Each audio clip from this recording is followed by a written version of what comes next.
If you don't got 100 million for me, don't even talk to me about it. And that's what I'm talking about. That's what I like to hear.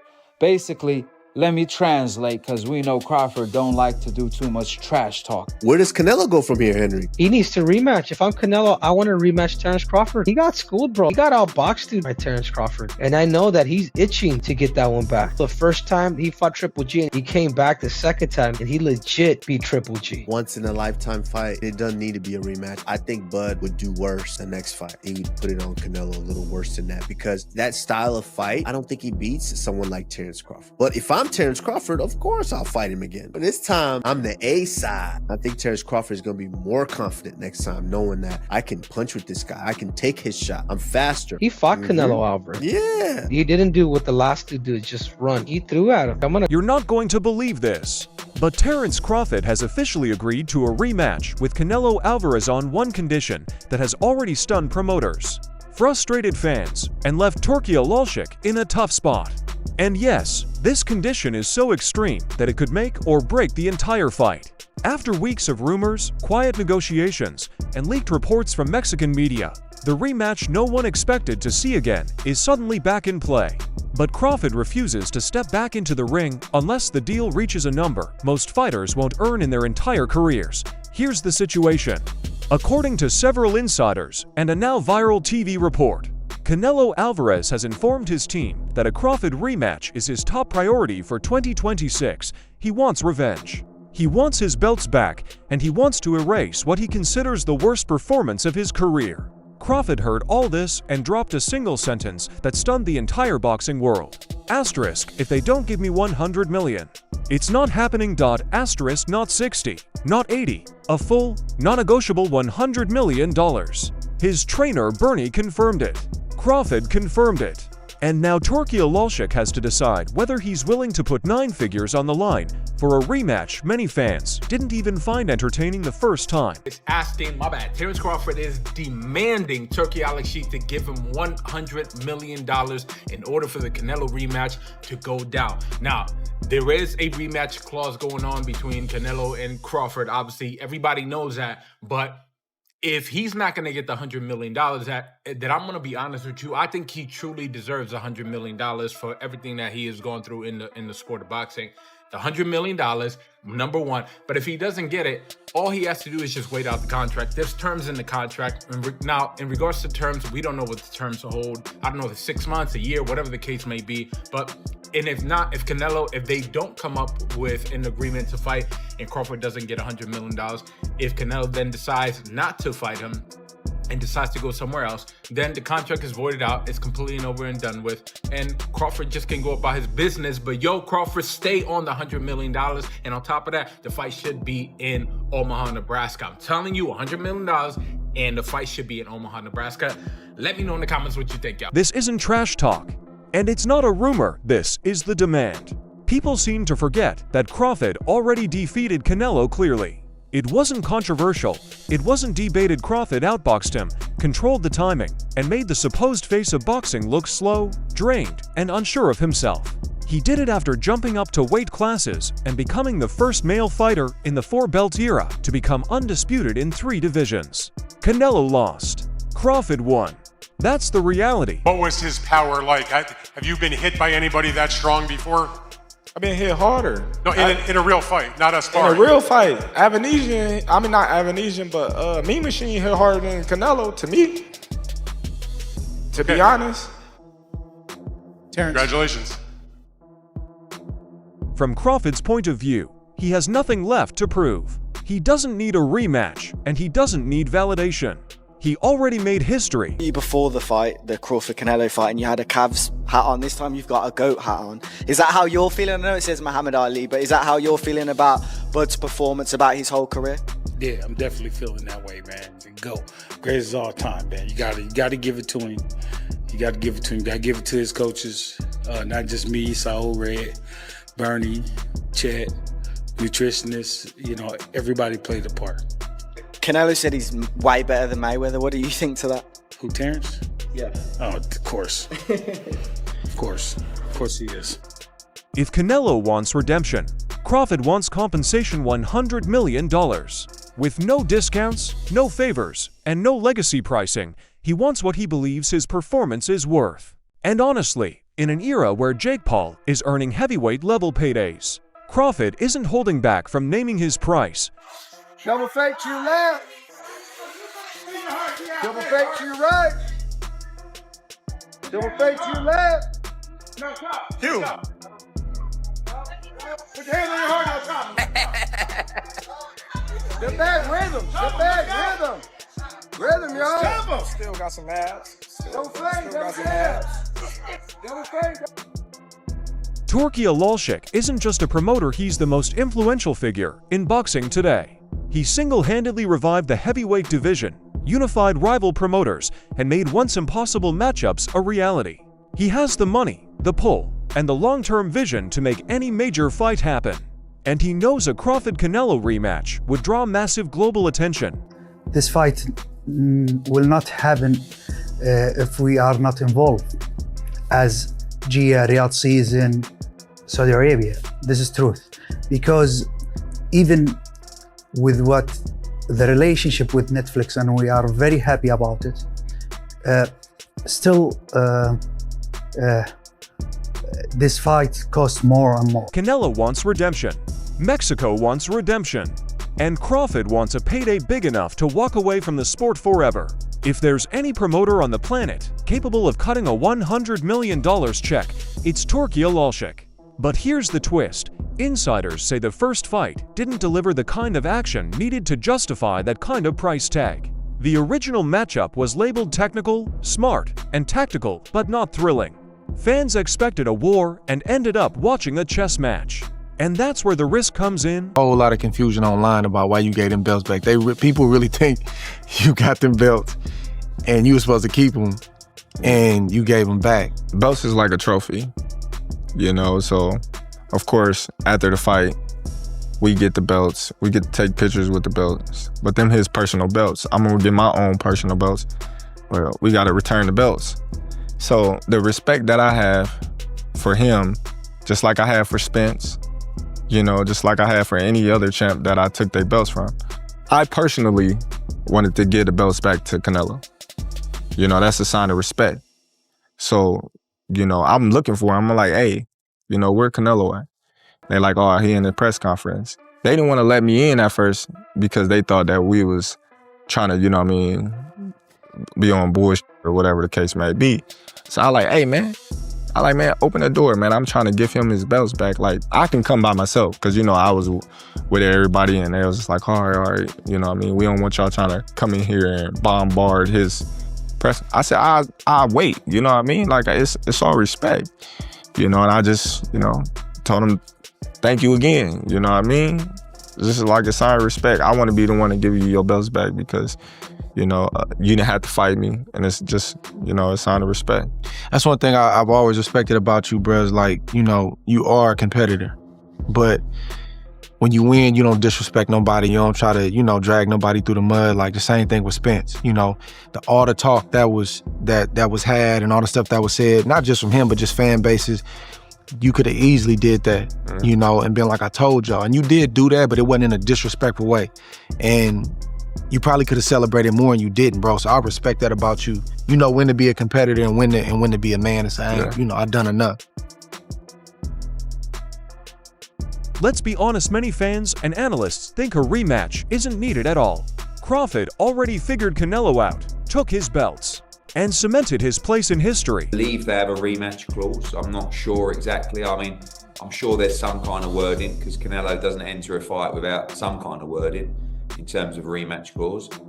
But he's just not going to beat Terence Crawford. It's the style's all wrong for him, the movement's all wrong for him. And that's what I said. You know, going into the fight, I really believed Crawford would win in the style that he did. And then just as he got a bit closer at the weigh-in, I was like, my heart was like, nah, Canelo's got this, you know, and but deep down, I kind of knew that it was all wrong for him. And to be honest with you, Canelo knew it was all wrong for him. You know, I had the conversation with Canelo Alvarez probably, I don't know, a year ago, about Terence Crawford. And he was like, no, why would I fight Terence Crawford? Like, you know, he hates that style. And when he fought Charlo, I remember him being really disappointed that Charlo just moved and moved and moved. And that's why he ended up fighting Munguia and Berlanga, because they're guys that wouldn't do that and they'd stand in front of him, and that suits him down to the ground.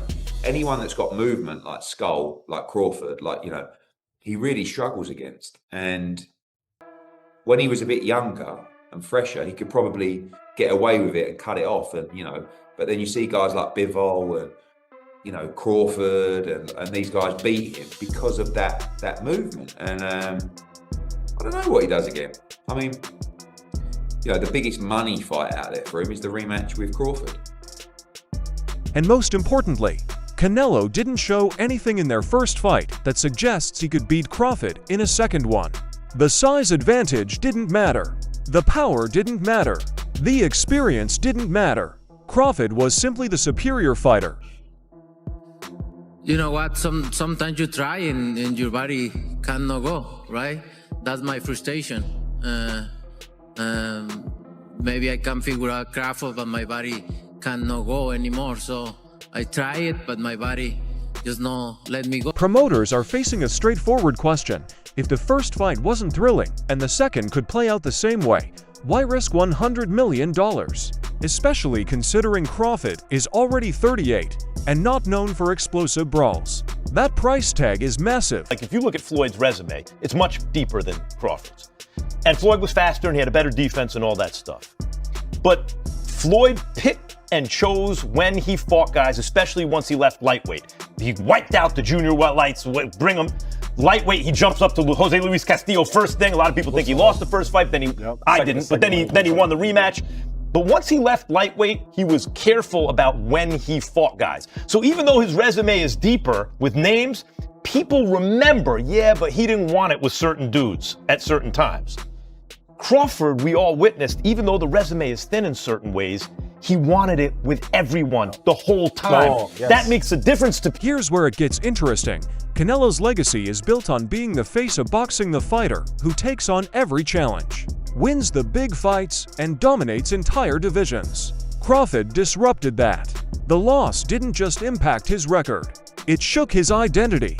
For the first time in years, Canelo didn't look like a superstar. He looked human, slow, vulnerable, and beatable.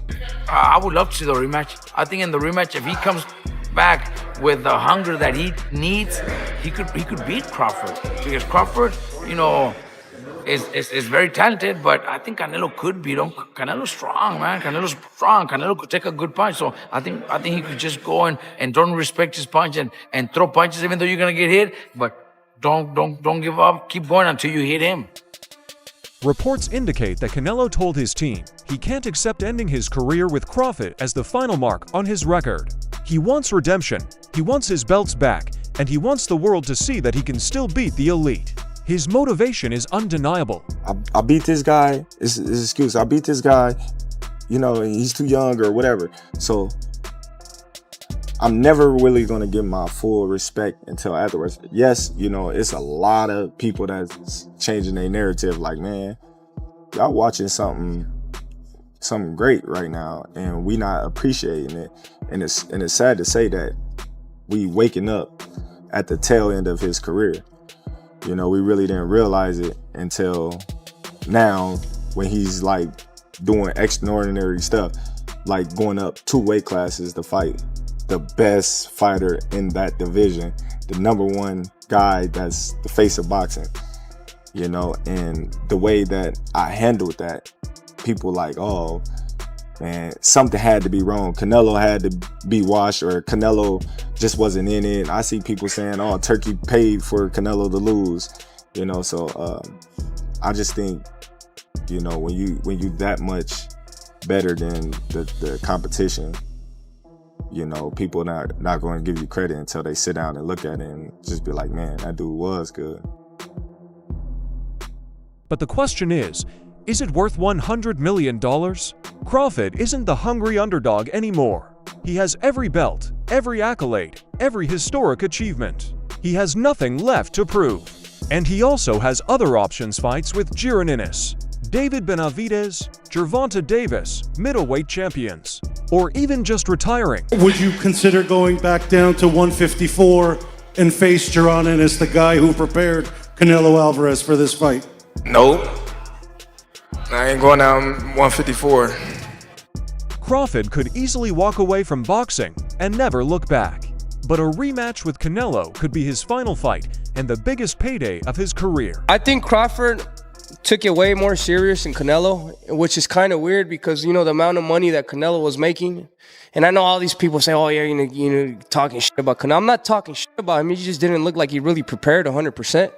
He's throwing 10 punches around. Or I think it was his ego is that big that he thought that, oh, I'm just going to walk through him, catch him with a good shot, and it's going to be done. As you can see, Crawford is a different type of fighter. Not only has he had the boxing IQ, he has that dog in him. He was in there. He was brawling with Canelo like in the 8th, 9th, getting the best out of him. Boxing, he's epitome of a great boxer. There's a lot of lessons to be learned in that fight. You know what I mean? If you really want to make something come true and you really believe it, you can make it come true. And then the other lesson is don't let your ego get the best out of you and don't think that you don't have to prepare because you're a bigger fighter. You know what I mean? That shit will bite you in the ass. For Canelo, this is about legacy. For Crawford, it's business. And when legacy collides with business, negotiations get complicated. Here's the unspoken truth. The public isn't clamoring for a rematch. Crawford dominated to cleanly no robbery, no knockdowns, no controversy, no explosive moments. Casual fans found the fight boring, while hardcore fans respected the skill, but acknowledged it wasn't electrifying. First of all, congratulations to Crawford. That was beautiful. You know, that was a beautiful performance. But leading into the fight, I just thought the weight difference. Canelo's been active, he was inactive.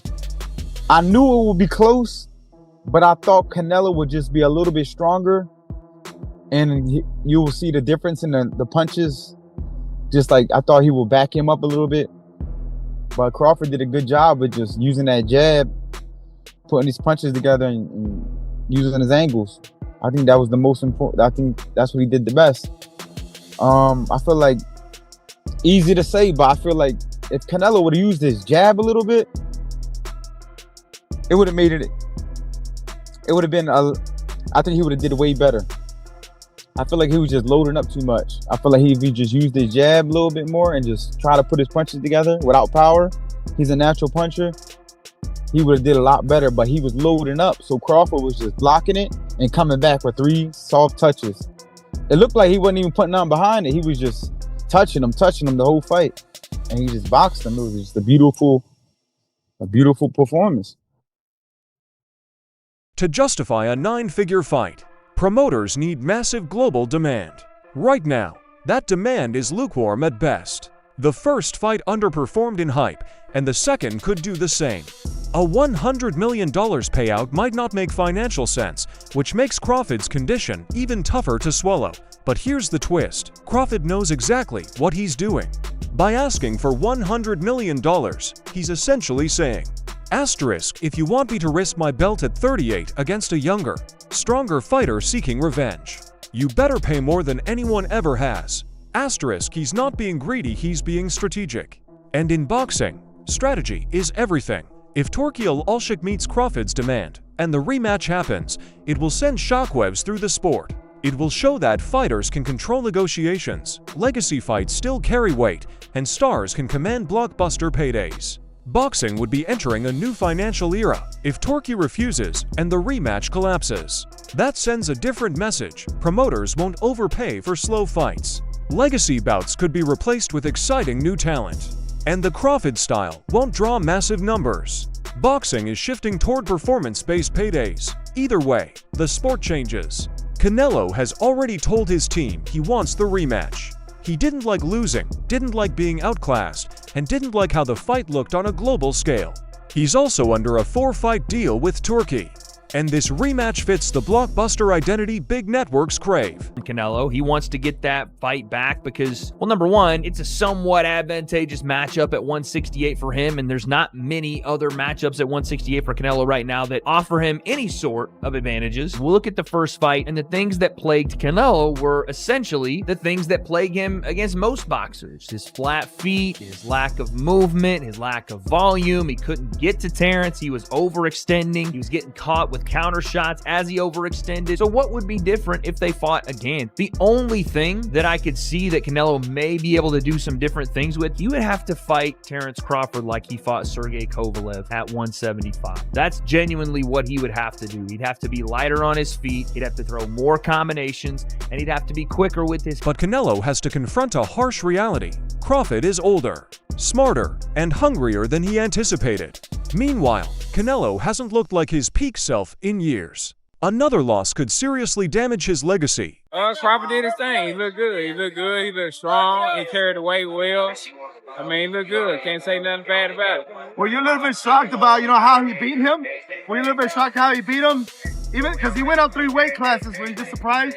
Nah, I wasn't shocked. Canelo's not a big guy anyway. Canelo got it that started at 47 and came up to 168. So, I mean, I feel like Crawford, he walks around probably 169, 170-ish or whatever.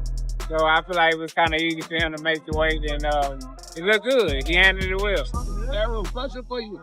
After that fight, there was a lot of talk about Crawford's place in boxing history. You think he's now, after that win, considered a GOAT or all-time great? He is one of the greats, sure. Insiders are now saying Crawford has made his final decision. He will accept the rematch only if the contract pays him $100 million. No negotiation, no backup plan, no compromise. Crawford's camp is clear. Asterisk pay him what he's worth or forget it. Asterisk, and believe it or not, reports suggest Turki Alalshikh is actually considering it. Right now, the ball is in his court.